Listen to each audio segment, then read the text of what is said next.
Hello दोस्तों, मैं ऋषु जौन आपका स्वागत करता हूं हमारे इस आत्मिक मन्ना प्रोग्राम के एक और नए वीडियो में।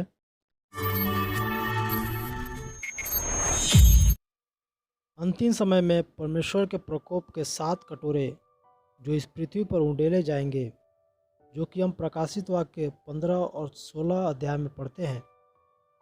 बाइबल के विद्वानों के बीच अंतिम समय में होने वाली घटना के बारे में बहुत कन्फ्यूजन रही है। आज के इस वीडियो में हम देखेंगे कि यह 7 विपत्तियाँ क्या है, वह कब होगी और हम उससे कैसे बच सकते हैं। यह जान ले कि यह मानव इतिहास के समय का सबसे भयानक समय होगा, जो कि आज से पहले कभी नहीं हुआ। अब हम अंतिम समय के बहुत निकट है। स्वयं पवित्र बाइबल में देखते हैं कि इस बारे में क्या लिखा गया है। प्रकाशित वाक्य 15 उसका 6 और 7 में इस प्रकार लिखा है, और वह 7 स्वर्गदूत जिनके पास 7 विपत्तियाँ थी, मलमल के शुद्ध और चमकदार वस्त्र पहने और छाती पर सोने की पट्टियाँ बांधे हुए मंदिर से निकले। तब चारों प्राणियों में से एक ने उन 7 स्वर्गदूत को परमेश्वर के, जो युगानुयुग जीविता है, प्रकोप से भरे हुए 7 सोने के कटोरे दिए। इस बात को यूहन्ना ने लिखा और बताया कि यह 7 विपत्तियाँ कब और कैसी होगी। आइए एक एक करके 7 विपत्तियों के बारे में जानेंगे। पहली विपत्ति, दुखदाई फोड़े। प्रकाशित वाक्य 16 अध्याय उसके दूसरे वचन में लिखा है, अतः पहले स्वर्गदूत ने जाकर अपना कटोरा पृथ्वी पर उंडेल दिया, और उन मनुष्यों के जिन पर पशु की छाप थी और जो उसकी मूर्ति की पूजा करते थे, एक प्रकार का बुरा और दुखदाई फोड़ा निकला। आप देखें कि अब दुखदाई फोड़े उन लोगों को निकलेंगे जो दुष्ट की मूर्ति को पूजते थे, और यह दुख और दर्दनाक स्थिति होगी। और उसके बाद देखेंगे कि जो सिर्फ परमेश्वर के लोग होंगे, उन पर कोई भी फोड़े की विपत्ति नहीं आएगी। याद करें कि पुराने नियम में भी ऐसी विपत्ति फिरौन राजा के समय में आई थी, जब फिरौन ने परमेश्वर के लोगों को पीड़ा दी थी मूसा के समय में। आज के समय में जिस प्रकार से परमेश्वर हर एक को मन फिराने का समय दे रहा है, यह हमेशा नहीं रहेगा। विपत्ति का कटोरा जल्द ही उंडेला जाएगा, लेकिन जो परमेश्वर के लोग हैं उन्हें कुछ भी हानि नहीं होगी। दूसरी विपत्ति, समुद्र का खून में बदल जाना। प्रकाशित वाक्य 16 का 3 में लिखा है, दूसरा स्वर्गदूत ने अपना कटोरा समुद्र पर उंडेल दिया, और वह मरे हुए के लहू जैसा बन गया, और समुद्र में का हर एक जीवधारी मर गया। इस विपत्ति के समय समुद्र के सारे जीव मारे जाएंगे। जरा सोचिए, आपको समुद्र के हर एक जीव जंतु मरे हुए दिखेंगे, और उनके खून से पूरा समुद्र लाल दिखाई पड़ेगा, और वह कितना डरावना दृश्य होगा और कितनी गंदी बदबू होगी। याद रखें कि मूसा के समय में भी परमेश्वर ने नील नदी को लहू में बदल दिया था।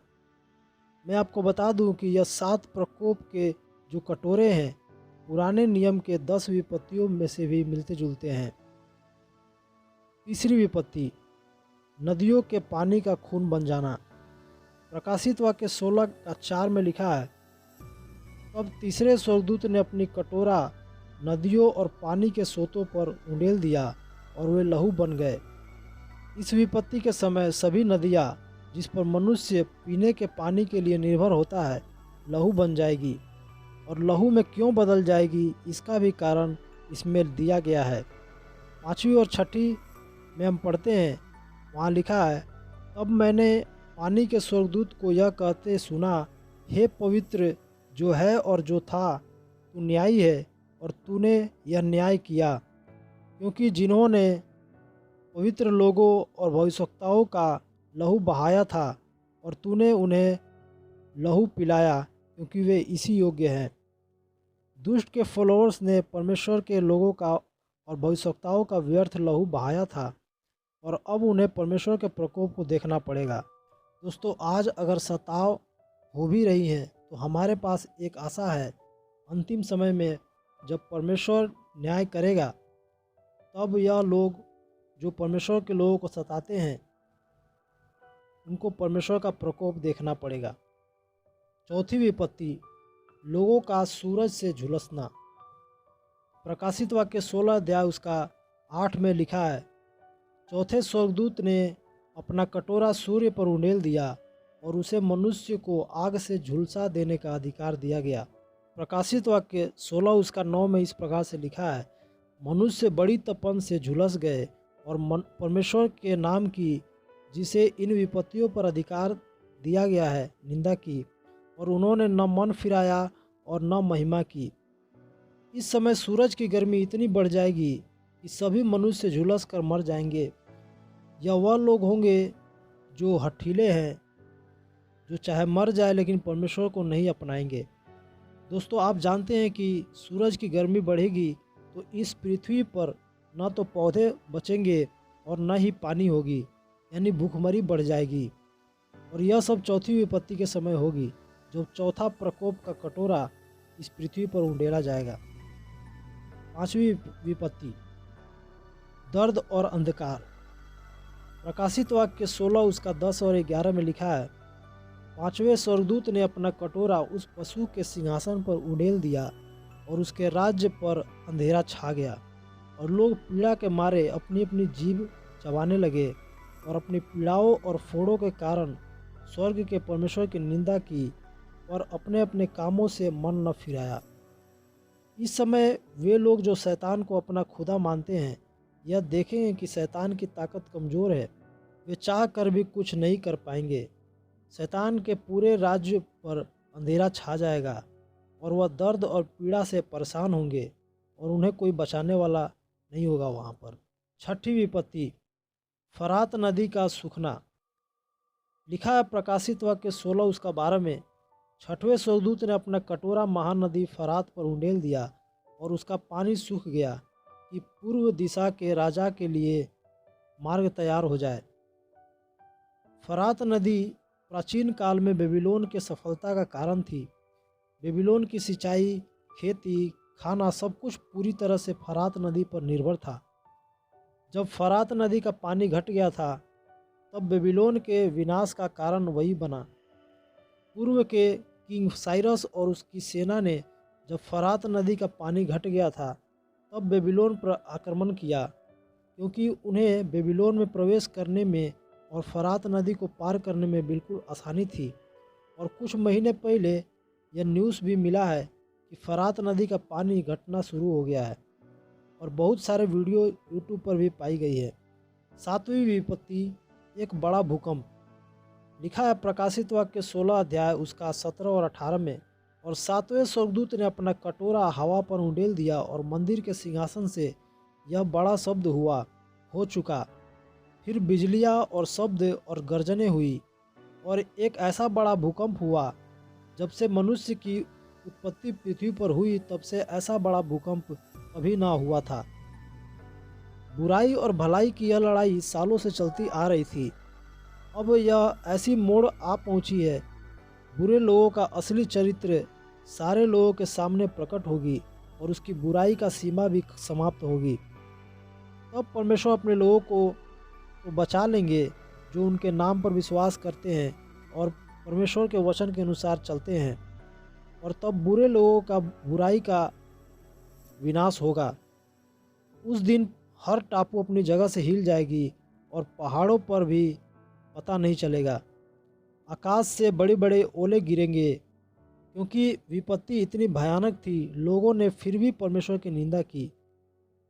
दोस्तों, यह विपत्ति इतनी भयानक होगी और इतना बड़ा भूकंप आएगा जो मनुष्य की उत्पत्ति से आज तक नहीं आया। और तब पृथ्वी की और सारे मनुष्य की ऐसी हालत होगी, वह प्रकाशित वाक्य 6 उसका 14 और 15 में लिखा है, आकाश ऐसा सरक गया जैसा पत्र लपेटने से सरक जाता है, और हर एक पहाड़ और टापू अपने अपने स्थान से टल गया। पृथ्वी के राजा और प्रधान और सरदार और धनवान और सामर्थ लोग और हर एक दास और हर एक स्वतंत्र पहाड़ों की गुफाओं और चट्टानों में जा छिपे, और पहाड़ों और चट्टानों से कहने लगे, हम पर गिर पड़े और हमें अपने मुंह से जो सिंहासन पर बैठा है और मेमने के प्रकोप से छुपा लो, क्योंकि उनके प्रकोप का भयानक दिन आ पहुंचा है। अब कौन ठहर सकता है। दोस्तों, आप अंदाज़ा लगा सकते हैं कि कितना भयानक स्थिति होगा, क्योंकि लोग पहाड़ों से कहेंगे कि मेरे ऊपर आग आ पड़ो और मुझे छिपा लो, यानी परमेश्वर से छिपा लो जो सिंहासन पर बैठा है। प्रियो, बाइबल का कहना है यह 7 विपत्तियों के समय बहुत ही भयानक समय होगा।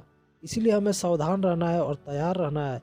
और हम इस विपत्ति से कैसे बच सकते हैं, इसके बारे में प्रकाशित वाक्य 14 अध्याय में अंतिम चेतावनी के बारे में लिखा है, जो हमें दी गई थी 3 स्वर्गदूतों के द्वारा, जिसे बताया गया है कि परमेश्वर के आगमन का दिन आ गया है।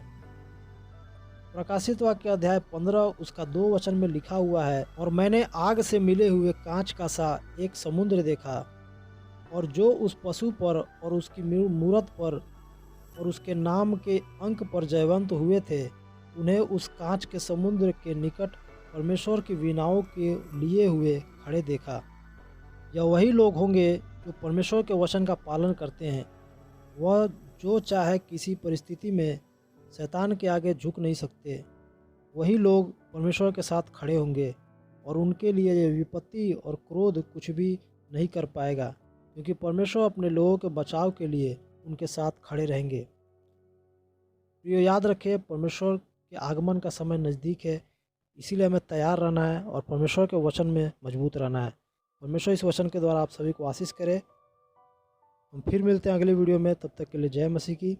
अगर वीडियो अच्छा लगा हो तो वीडियो को लाइक करें, चैनल को सब्सक्राइब करें, और ज़्यादा से ज़्यादा लोगों तक शेयर करें, ताकि और भी लोग इस वचन के द्वारा आशीष पाने पाए। धन्यवाद।